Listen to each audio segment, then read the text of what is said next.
We have a new pattern setting up as we go into late December, and we'll be going through that in today's weather forecast. Welcome back to Weather on the Go, all your weather coverage. Hope everybody's having a great Thursday out there. Just to forewarn you folks, I am going through a bit of a cold right now. It is flu season after all, and I am going through some issues with the cold. So do bear with me here through the forecast. Here are your current temperatures this morning. We do have some warmer, milder conditions across the southeastern U.S. this morning with temperatures in the 40s and 50s respectively. Up across the upper Midwest, the Great Lakes, and the Northeast, we definitely have temperatures into the 20s and 30s this morning. So not too shabby out there, and not too shabby indeed. Our temperature anomalies, especially across the Midwest and the upper Midwest this morning, is a good 10, 15, even 20 degrees above the norm. And looking at our weather alerts across the United States here this morning, we have winter weather advisories across western portions of the Great Plains. And then we have winter storm warning headlines across southern Colorado, northeastern New Mexico, into the Oklahoma and Texas panhandle as we are gearing up for more additional heavy snows through the day today. Looking at our current weather conditions across the U.S., high pressure continues to dominate across the mid-Atlantic and northeastern areas, with some dry skies, more sunshine today. We do have our storm system across the Four Corners region into the south central plains. This could be bringing us some snow and some heavy wet snow across portions of Colorado into northern New Mexico, and then all rain from Kansas down into western Oklahoma and the west central Texas vicinity through the morning hours. Here's our big bowling ball trough across portions of the Albuquerque, New Mexico region as we go through today. This will slowly drift off to the east, including portions of the Amarillo region, getting closer toward Oklahoma City and the Wichita, Kansas area as we go toward Friday. Then as we go into Saturday, we're going to have two separate low pressures as across the Mississippi Valley, one up here to the north towards Minnesota, and then another one here, our main parent system down here to the south across Oklahoma and northeast Texas. So let's walk you through the precipitation as we go over the next 48 to 72 hours. Through today, we got heavy wet snow falling across southern Colorado, northern and northeastern New Mexico. Additional accumulations are expected. Mostly rain from western portions and central Kansas down into western Oklahoma and the Texas panhandle through today. We will shift that a little further east as we go into Friday. All rain from portions of Kansas, Oklahoma down into Texas there. The rain snow line moves a little bit further east. You notice into western Kansas there, the western Oklahoma panhandle, and perhaps far northern Texas panhandle could be seeing some heavy wet snow into your Friday morning, Friday afternoon time frame. Notice the precipitation does extend up into the upper Midwest, including the UP of Michigan, the Northwoods of Wisconsin, and then through the Twin Cities vicinity. But notice that is all liquid precipitation on Friday. Turning into Saturday, into the early part of this weekend, you can see we got two low pressure systems. Our parent system to the south here, producing some heavy rain, some thunderstorm activity for Louisiana, and we will take it with beneficial rain there as we have exceptional drought. And you see to the north, the other low pressure system bringing us a mix of rain and snow across Wisconsin, Iowa, and Minnesota on Saturday. Our rainfall accumulation now through Saturday night for the first half of this weekend. The heaviest precipitation by far will be with the parent system further to the south across New Mexico, Colorado, Kansas, down here into Oklahoma, Texas, and then eventually eastward into Louisiana. And zooming it in here, some heavier precipitation is expected. Most of northern Texas, western Oklahoma, getting through much of the state of Louisiana, will be seeing 1 to 2 inches worth of rainfall between now and Saturday night, and it's coming at a good time. We need the moisture here. Here's the calculated soil moisture anomalies across the United States, and you can see the most below average is across coastal Texas, into portions of Louisiana, and then into Mississippi. So we really do need the rainfall, and it will be coming at a good time to replenish some of that moisture out there across the deep south. On the snow side of the system, the cold side, we definitely see some accumulating snow across Colorado into northern portions of New Mexico. That may stretch eastward into western Kansas, Oklahoma, and Texas Panhandle as we go through that Saturday time frame. Could be seeing a few inches of additional accumulations there, so definitely watch out if you are driving, because we could be seeing some moderate to major travel impacts, especially with the bullseye there into northeastern New Mexico. So if you're traveling across the Front Range, down into the Four Corners region or the Southern Plains, just make sure you do have updates on the weather forecast, as some moderate to major travel disruptions are likely at least through Saturday or even Saturday night. Looking at early next week, a pretty impressive weather pattern change. We do have a ridge of high pressure to the west across the Intermountain West and the Rockies with the red shaded colors here. That usually signifies some warmer than normal temperatures and drier conditions.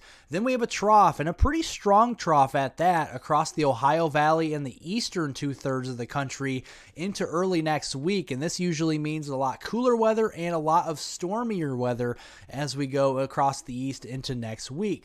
Looking at this at the surface on Sunday, a 987 millibar low respectively across South Carolina will be crashing in near the Myrtle Beach area, Charleston, even Savannah, Georgia region, with that low centered across there on Sunday. Very heavy rain bands on the northern and eastern side of this system. So across North Carolina, northern South Carolina, and then just off the coast, seeing some very heavy rain, some thunderstorm activity.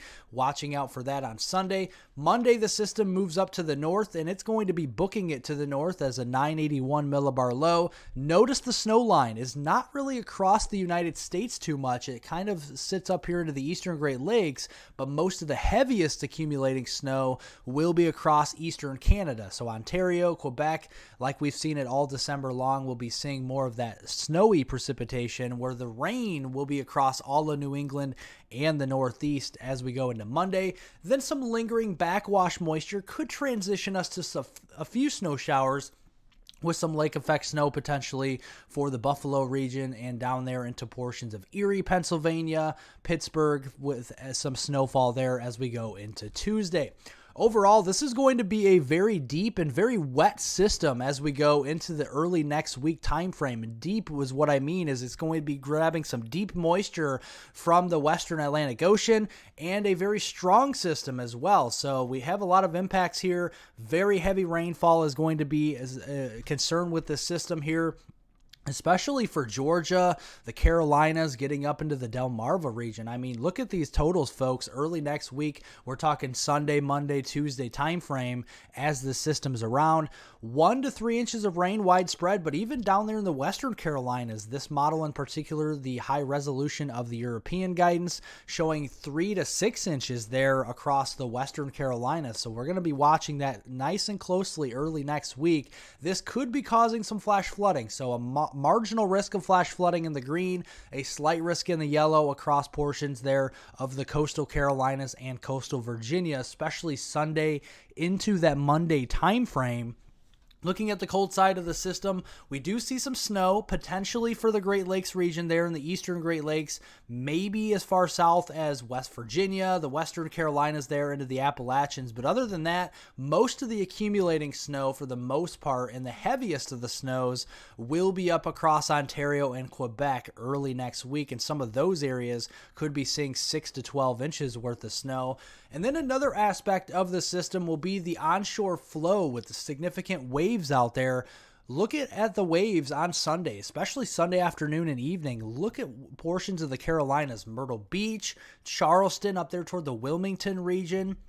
We could be seeing waves not too far off of the shoreline there of over 20 feet, so definitely pretty significant, and that will be moving on shore. On Monday, that's pushing further north, so Cape Cod, Long Island, and then up toward coastal Maine, definitely seeing those 20-plus foot waves across those regions on Monday as we go into early next week. And then, of course, with a strong low-pressure system, we do have the strong wind gusts to contend with Remember, I did tell you that the storm is more northern and eastern side loaded, so we're going to see those onshore winds coming out of the east-southeast here across North Carolina and Virginia on Sunday during the day. This could be causing wind gusts in excess of 40 or even 50 miles per hour at the surface on Sunday. That will push northward Sunday night to include much of the Delmarva region with the strongest winds, and that I-95 corridor with the strongest wind gusts Sunday night there, with gusts over 50 miles per hour. Then as we go into Monday, that shifts up into mainly Maine, Cape Cod, Long Island, those areas, and then Nova Scotia into Canada there, where we could be seeing wind gusts in excess of 50 miles per hour again as we go into Monday. Beyond that storm system, toward Christmas holiday, I know everybody's getting ready for Christmas out there. Above normal temperatures are a likelihood, if not a certainty at this point, especially if you live up there to the northern tier of the United States. This takes us through that Wednesday, December 27th time frame. And just looking at Christmas itself, here's Christmas Eve on the 24th of December. Here are your potential high temperatures across the country: 50s and 60s further south, 20s and 30s to the north, and even maybe teens and 20s up into southern Canada. Not too shabby, if I do say so myself, for Christmas Eve. Christmas Eve night, temperatures won't be cooling off too much. Really, the lower Mississippi Valley will be seeing temperatures steady into the 50s and 60s perhaps. And then Christmas Day, here are your potential high temperatures again. Back into the 40s there to the north, and 50s, 60s, and who knows, possibly even a few 70s. It cannot be ruled out for places like the Dallas-Fort Worth area, down there toward Houston, or the Brownsville, Texas region as we go into Christmas Day itself. Looking here at our precipitation during that time frame, we do have a storm system we're going to keep an eye on toward late December, bringing in a lot of moisture across the Sacramento Valley, and this time to Southern California, places like San Diego, Los Angeles there, and then moving eastward through the Four Corners region and into the Plain States again as we round out the month of December. And you can see the subtropical jet is activated for late December, so we're going to see a lot of that eastern Pacific moisture moving up and over the southern tier of the United States. Remember, this area is very dry down here, so we need the rain, just not all at once, but we will be seeing a train of storm systems through late December in which we could see some rain. And here are your potential accumulated precipitation map, where we could see for that 7 to 10 day period to end December, definitely seeing some heavier precipitation across not only California, but Southern California, places like Los Angeles, San Diego, getting down into the Phoenix region, and then further east there across Texas, much of the lower Mississippi Valley there into the southeast, widespread heavy rains, and even perhaps some snowfall there on the backside of some of these systems as we go into late December. So we'll keep an eye on that. That is good news that we are seeing precipitation. Here's your U.S. monthly drought outlook for the month of December here of 2023. Drought remains in the tan shaded colors here, but will improve over time. So places like Louisiana, Mississippi, there into northern Alabama, into southern Tennessee, into northern Georgia, where we have the severe, extreme, and exceptional drought right now, that will greatly improve as we continue to step our way through the month of December, and that will certainly be some good news. Well, thank you guys so much for watching. Be sure to subscribe to the channel down below for detailed weather breakdowns on North America. Make sure to press the like button down below if you like today's weather forecast. I do appreciate it. Share this video with friends, family, and on social media, and I hope everybody has a great rest of their Thursday out there.